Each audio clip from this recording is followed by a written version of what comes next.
Parliament ఎన్నికల్లో భాగంగా Jagtial BRS MLA Sanjay Kumar తన ఓటు హక్కును వినియోగించుకున్నారు.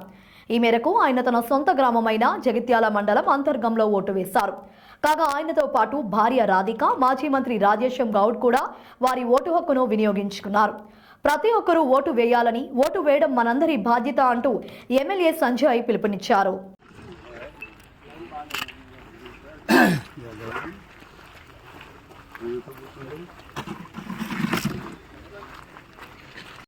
बूथ नंबर है तुम्हारी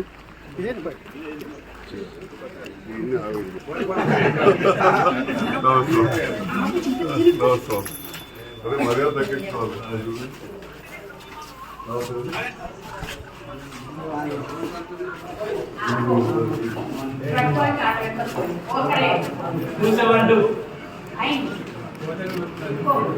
अरे अरे अरे नहीं कर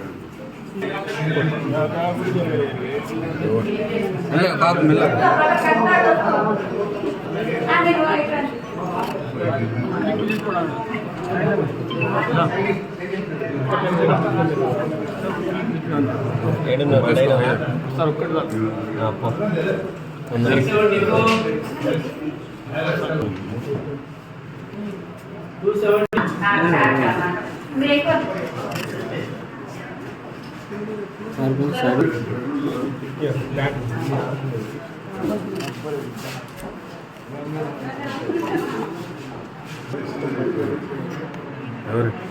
स्क्रीन टच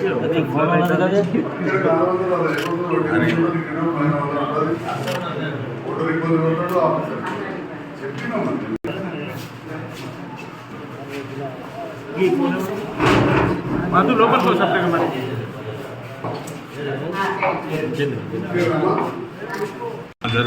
అటు ఇన్కమింగ్ అవుట్ గోయింగ్ రెండు ఉన్నాయి.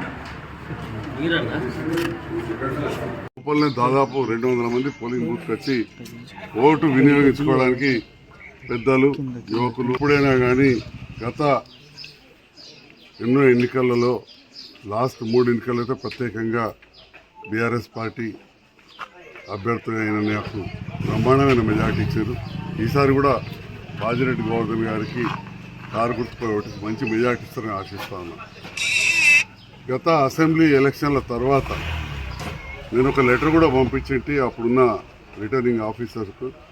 కొన్ని పోలింగ్ బూతులలో 1200 ఓట్లు 1400 ఓట్లు ఉంటున్నాయి. కొన్ని పోలింగ్ స్టేషన్లలో 400 ఓట్లు మాత్రమే ఉన్నాయి. ఉదాహరణకి ఇక్కడున్న అంతర్గామ గ్రామంలోనే ఒక పోలింగ్ బూత్లో 231లో 1200 పైన ఓట్లు. రెండోది 232 పోలింగ్ బూత్లో 400 వరకే ఉంది. 232, 33 అంటే పక్క పక్కనే పోలింగ్ బూత్, ఒకటే గ్రామము. ఒక బూత్లో 1200, ఒక బూత్లో 400 ఉండేసరికి ఏమవుతుందంటే 1200 ఉన్న చోట ఓటరు కూడా చాలా ఇబ్బంది పడుతున్నాడు లైన్లో నిలబడడం. రెండవది అధికారులకు కూడా అంతే కష్టం. అధికారులు ఇట్లాంటివి గమనించాలి. ఒక శాసనసభ్యునిగా నేను గత ఎలక్షన్ తర్వాత ఇమ్మీడియట్గా కూడా లెటర్ పంపించండి, రేషనలైజేషన్ చేయాలి. ఈ పరిస్థితి జైత్యాలలో కూడా, వాణినగర్లో కూడా చూసాం. అట్లాంటివి జరగద్దని చూసాం.